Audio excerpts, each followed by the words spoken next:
성경을 찾겠습니다. 성경 사무엘상 1장을 보겠습니다. 사무엘상 1장 10절 11절을 보겠습니다. 한나가 마음이 괴로워서 여호와께 기도하고 통곡하며 서원하여 가로되 만군의 여호와여, 만일 주의 애종의 고통을 돌아보시고 나를 생각하시고 주의 애종을 잊지 아니하사 아들을 주시면 내가 그의 평생에 그를 여호와께 드리고 삭도를 그 머리에 대지 아니하겠나이다. 15절 같이 읽겠습니다. 한나가 대답하여 가로되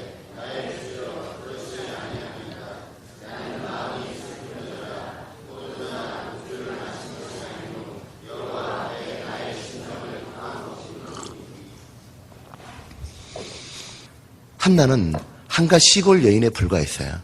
근데 이 여인은 성경에 기록되었고 그녀가 2장에 가면 찬송을 쫙 합니다. 한나는 얼마나 빛난 찬란한 인물로 바뀌었습니다. 그는 하나님을 더욱 알았고 하나님의 사랑을 받았고 그는 자기 입에서 하나님을 정말 사랑한다는 고백을 할 수 있었던 여인이에요. 한나가 어떻길래 그 마음이 슬펐던 여인이 기쁨의 여인으로 바뀌었을까? 어떻길래 성경에 기록되었을까?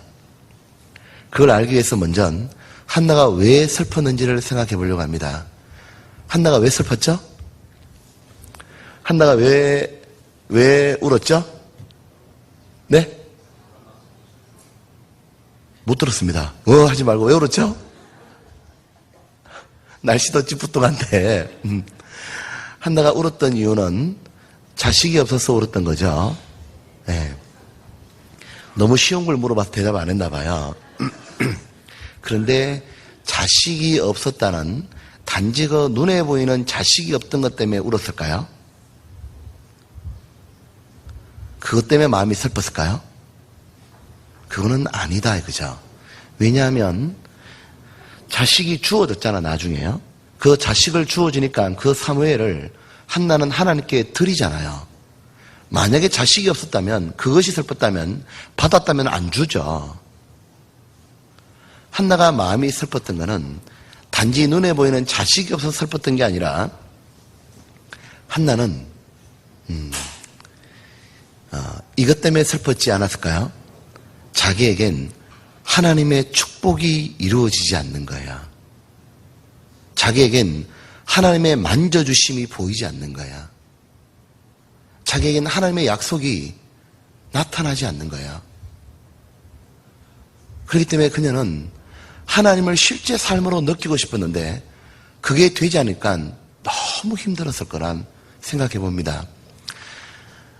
이스라엘 여인들은 자식이 없게 되면은 하나님께 축복이 받지 못했다라고 생각했습니다. 여호와는 하나님이 주신 기업이요 태의 열매는 상급이라 그랬잖아요.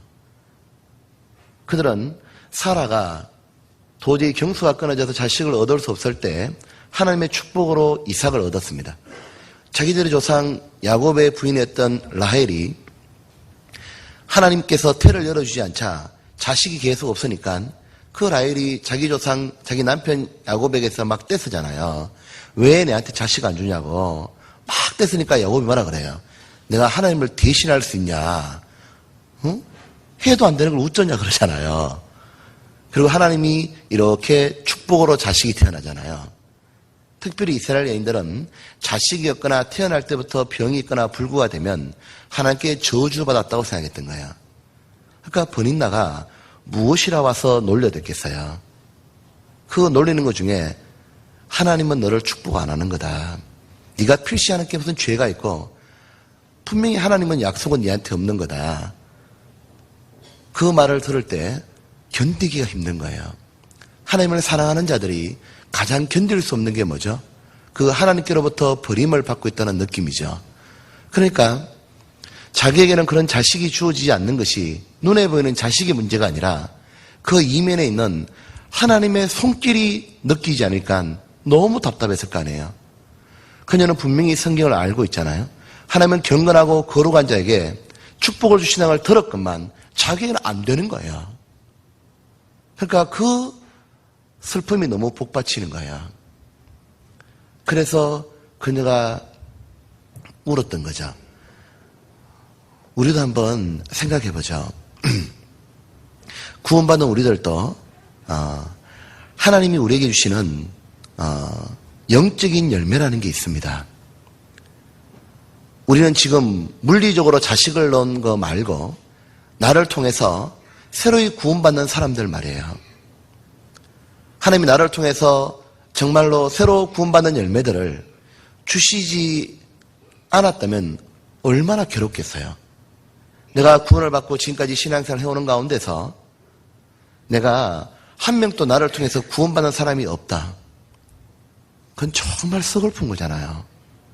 왜? 하나님은 말씀하시기를 30배, 60배, 100배의 열매가 맺는다 그랬고 주 예수를 믿어라. 그러면 너와 내 집이 구원을 얻는다고 말했는데 하나님 왜 나에겐 그런 축복이 안 주어집니까? 라는 그 슬픔이 깊게 배어나와야 됩니다. 주로 말미암은 그 슬픔이 심령에서부터 올라오는 그 사람은 주로 말미암은 기쁨을 분명히 맛볼 수가 있는 거예요. 한나가 이 슬픔이 얼마나 크냐 하면 그녀가요 하나님께 축복을 받고 싶어서 그녀는 기도합니다. 여기 한번 봅시다. 10절에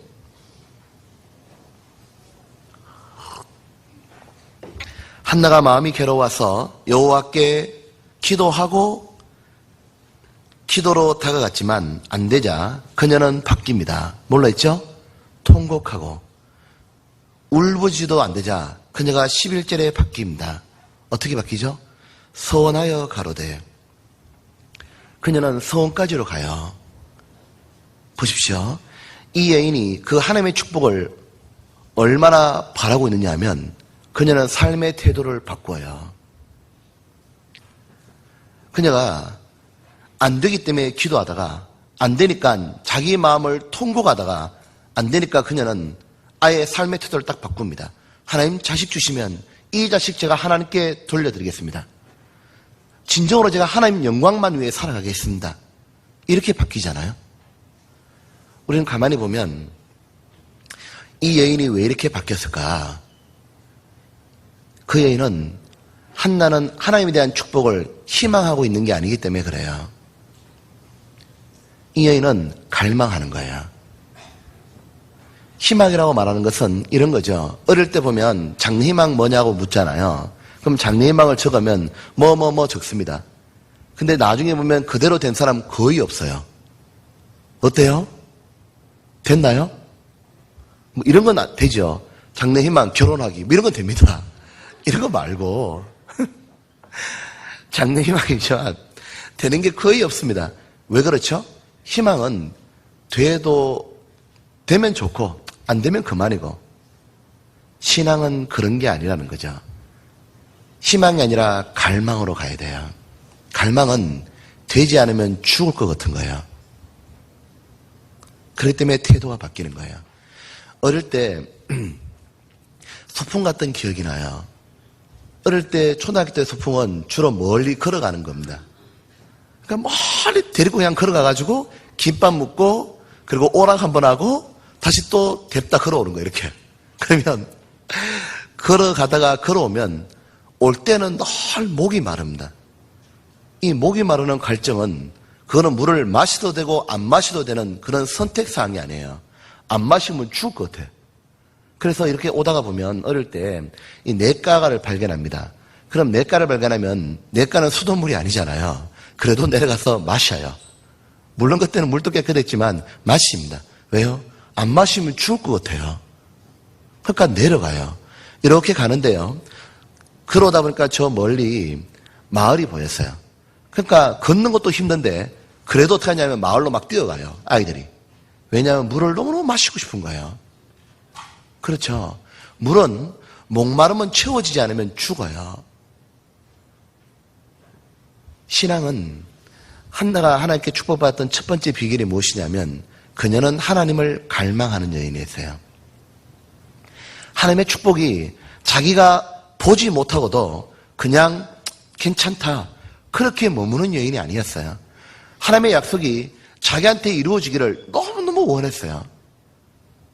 언제나 갈망하게 되면 삶의 태도가 바뀝니다. 우리의 신앙이 왜 안 바뀌죠? 우리의 신앙이 구원받고 난 다음에도 정말 왜 안 바뀔까요? 왜 내게 영적인 열매들이 안 나타날까요? 신앙이 그냥 액세서리 아니면 희망인 거예요. 정말 우리는 갈망해야 됩니다. 이 갈망하게 되면 내 삶의 태도가 바뀌는 것뿐만 아니라 두 번째는 이 갈망하는 자는 너무도 중요한 사실인 하나님의 관심을 사로잡아요. 하나님이 사람에게 관심을 갖지 않으면 그는 희망이 없어요. 사람이 하나님께 관심 대상이 딱 되기 시작하면 그는 하나님의 만져주심이 있고 그는 분명히 하나님의 작품으로 걸작으로 바뀌기 시작합니다. 하나님의 관심이 내려오는 것은 두 가지가 있죠. 하나는 겸손한 자는 하나님의 관심을 붙잡습니다. 그래서 내가 물은 내 말을 듣고 두려워 떠는 자를 권고하려니와 하나님은 자신을 낮추고 진지하게 삶을 생각하는 자에게 하나님의 관심이 내려가고 또 하나는 누구냐면 전심으로 나를 찾고 찾으면 나를 만나리라. 하나님은 또한 하나님에 대해서 전심으로 만나기 원하는 사람, 하나님이 머리에 있지 않고 눈으로 보기 원하는 사람, 하나님의 축복을 정말 받기를 바라는 사람에게 하나님은 지나가는 법이 없다 이거죠. 만나준다 이거죠. 그리고 그의 그 바라던 갈망을 하나님은 채워줍니다. 그런 말미암아 그는 얻어지는 게 무엇이냐면 자기 마음의 부흥이 되는 거예요. 심령에서 속에서부터 뭐가 올라오냐면 기쁨과 하나님께 대한 감사함과 하나님에 대해서 진정한 사랑이 올라오는 거죠. 우리는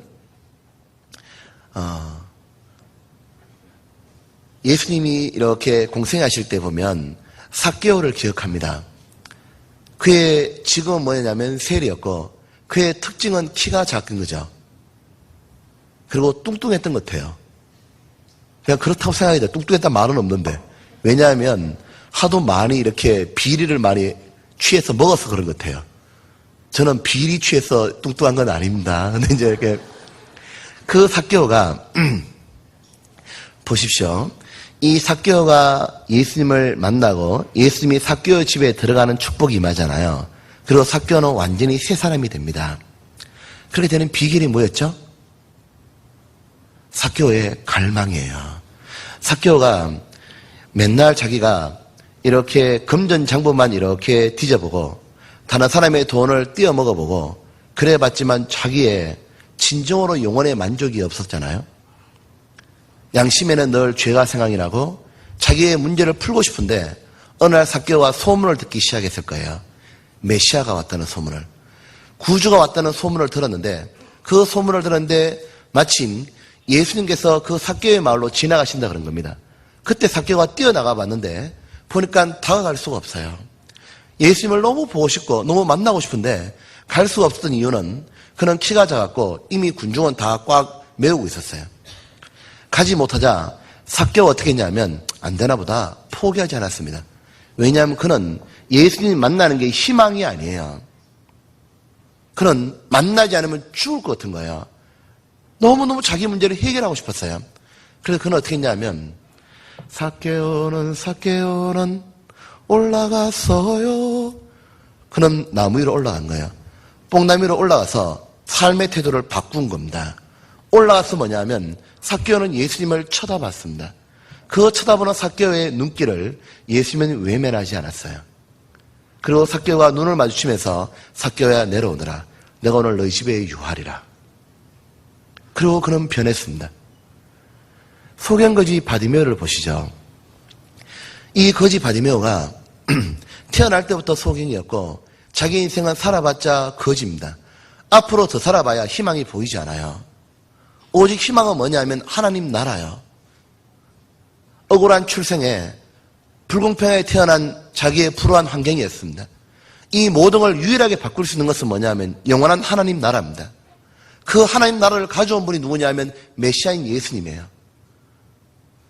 이 소경거지 바디메오가 예수님이 오셨단 말 들었고 그는 송의 눈을 띄워준다는 말을 들었어요. 그때 예수님이 지나간다는 얘기를 들었습니다. 그때 이 소경거지 바디메오가 소리 지르기 시작하잖아요. 다윗의 자손 예수여 나를 불쌍히 여겨달라고.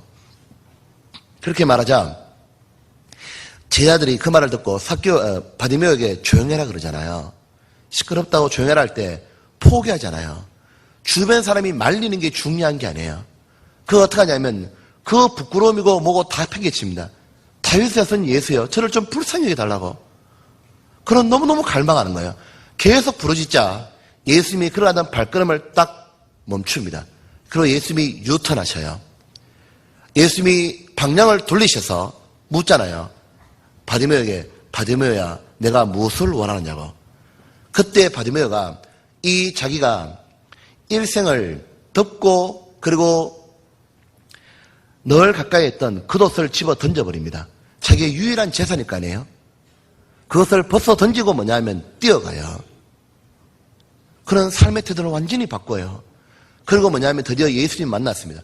그가 예수님 만나고 나자 눈을 뜨고 나자 더 이상의 그런 거지가 아니에요. 겉옷은 원래 이제는 필요가 없게 된 거예요. 우리가 보게 되면 반드시 주님이 만나주는 사람은 어떤 사람이냐면 주님 앞에 갈망하는 사람이에요. 주님 만난 사람은 머리가 좋은 사람이 아니었습니다. 똑똑하거나 착했거나 돈이 많은 사람이 아니에요. 주님은 완전 일자무시가 상관없고 죄만 짓고 살아도 상관없어요. 딱 하나예요. 주님을 정말로 만나고 싶은 사람인 거예요. 주님의 약속을 보고 싶은 거예요. 자기에게도 축복을 얻고 싶은 거예요. 그 갈망하는 사람은 놀랍게도 삶의 태도가 변합니다. 그리고 주님을 만나고 그는 더욱 주님을 사랑하게 되는 거잖아요. 우리는 여기에 보면 혹시 자신이 구원받지 못한 분이 여기 있다면 왜 구원받지 못할까? 한번 돌아보시면 정말로 구원받기를 갈망하지 않아요. 구원을 해주면 좋고 안 해주면 어쩔 수 없는 거다. 그런 식의 희망 가지고는 구원이 안 되죠. 구원은 이렇게 삶의 태도를 가져오게 됩니다. 하나님, 정말 저를 구원해 주시면 제가 바르게 살겠습니다. 하나님 저를 구원해 주시면 제가 하나님 뜻대로 살고 싶습니다. 그것이 진정한 회개입니다. 성경이 말하는 그런 참된 하나님 앞에 정말 구원을 받고자 하는 갈망을 해야 하나님 우리를 절대로 만나줍니다.